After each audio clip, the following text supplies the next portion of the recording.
G'day everybody, welcome back to Albatross Barbecue. Today we're going to be smoking one of my favourites, which is pork ribs.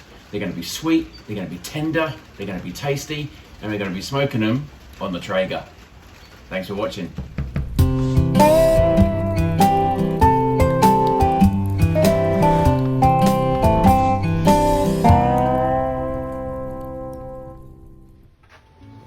If you lead a busy lifestyle, but you still want to enjoy some smoked barbecue, best thing to do is to get yourself a pellet grill.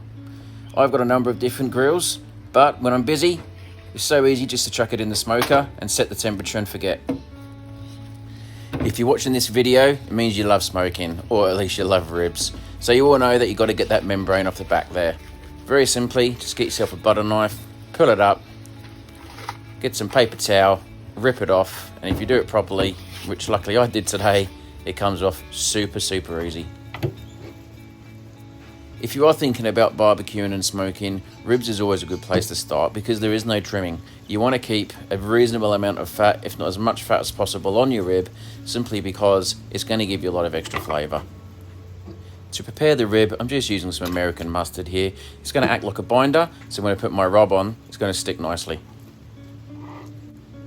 For my rub today, I'm going to be using this touch of cherry.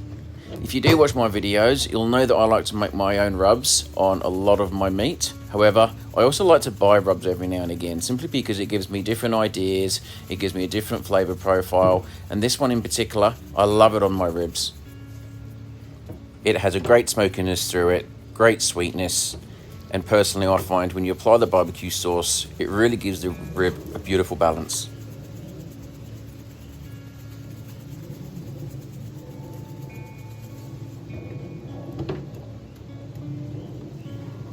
I like to gently pat the rub into the meat there, and I like to make sure that I season it twice.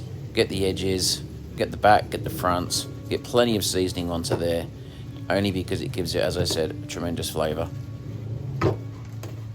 Once you're happy with the amount of rub that you've put on the ribs there, wrap it up, put it in the fridge, or just let it rest for 15 minutes and get going. So once you've got your Traeger onto smoke mode and you can see some smoke coming through, just get your temperature dial set to 107, which is 225 degrees Fahrenheit. Be using apple pellets today. I think it gives pork a wonderful balance in the smoker. Once you're up to temperature, very simply, put your ribs in the smoker. They're going to be sitting in here for around 3 hours. We'll be spritzing them every now and again, and after 3 hours, we're going to wrap them. For my spritz today, I'm just using apple cider vinegar and some water. You can just use water, you can use apple juice, it's entirely up to you. I'm going to spritz it every hour or so. And after 3 hours of smoking, it's going to look something like this. There's some lovely smoke colour coming through those ribs there, as you can see. What we're going to do now is wrap our ribs so we can get some tenderness throughout them. Get yourself some foil, grab some brown sugar, lay it into a bed, and then grab your honey and simply drizzle it over the sugar. If you have a large rack of ribs, it's best to put it meat side down.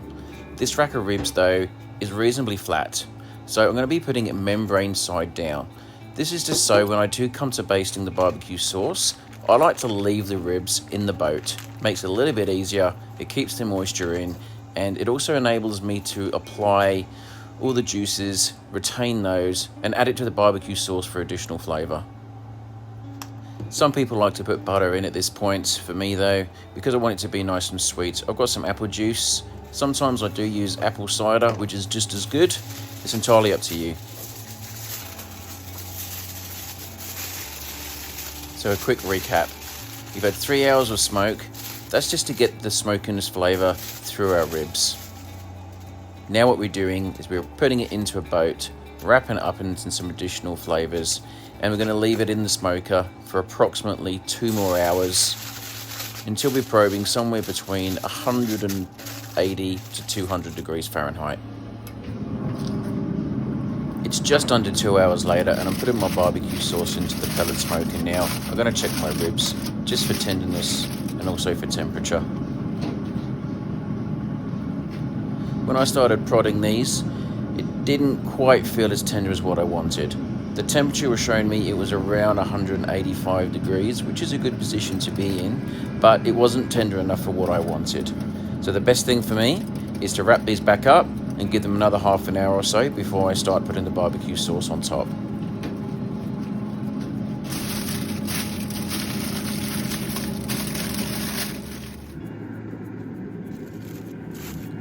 After giving it a little bit more time, it started to feel a lot better. I've hit 200 degrees, which is a tad more than what I wanted to go, but I'm not putting back off the bone. I really am good to start saucing. What I like to do now, my barbecue sauce has got some smokiness through it, through the pellets. Just gently apply it over the ribs. Make sure it's got a good covering. Many people prior to this would take the ribs out of the foil to apply the barbecue sauce. But what I like to do, I've got all these beautiful juices, all that beautiful flavour and sweetness. I like to dab it all over the barbecue sauce just to keep that flavour going through the ribs.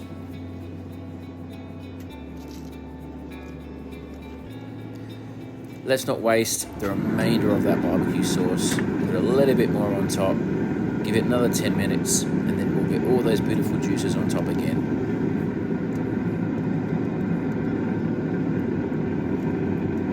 After 3 hours of smoke, 2 hours wrapped, and approximately 45 minutes of applying the barbecue sauce, we now got our sticky ribs ready to cut, and they're slicing through very nicely.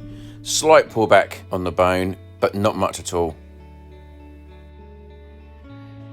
Okay, so these ribs, they've taken about 6 hours. They look very sticky, they look very flavoursome. So looking forward to digging in and giving these a go. They're not pulling back off the bone, which is good because I don't want them to overcook. When they fall off the bone, a lot of people love that, but in competition style, you want a nice bite. Let's see what bite I get.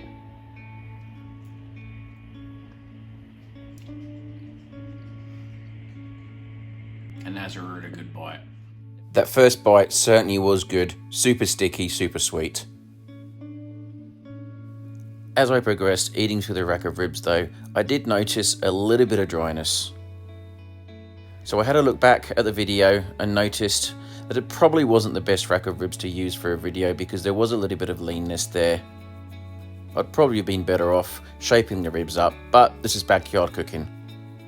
This is how an uncooked rack of pork ribs should look in my opinion. Plenty of intermuscular fat to help with the tenderness of that rib. I've used this method and flavours countless times in the past, as you can see here, and the results have been excellent. At Albatross Barbecue though, the purpose of what we're doing is just to share our experiences. Sometimes it goes right, sometimes it isn't perfect, sometimes it's tasty, but we keep learning and we love barbecue. Thanks for watching.